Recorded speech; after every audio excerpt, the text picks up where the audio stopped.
যুক্তরাষ্ট্রের ফ্লোরিডা উপকূলে আঘাত হেনেছে শক্তিশালী হারিকেন হেলেন। স্থানীয় সময় বৃহস্পতিবার রাত 11টা নাগাদ ফ্লোরিডার উত্তর পশ্চিমাঞ্চলে আঘাত হানে 4 ক্যাটাগরির এই হারিকেন। যুক্তরাষ্ট্রের ন্যাশনাল হারিকেন সেন্টারের বরাতে এ তথ্য জানিয়েছে বার্তা সংস্থা এপি।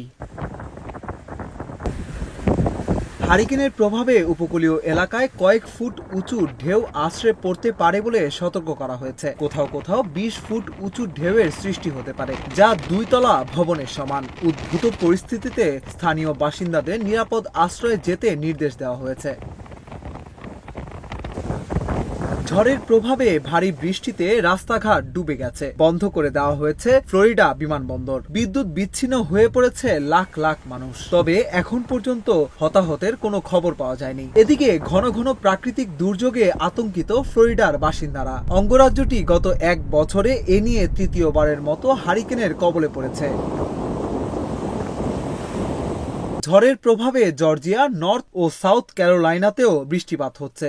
ফ্লোরিডা ও আশেপাশের অঙ্গরাজ্যে সব শিক্ষা প্রতিষ্ঠান বন্ধ করে দেওয়া হয়েছে।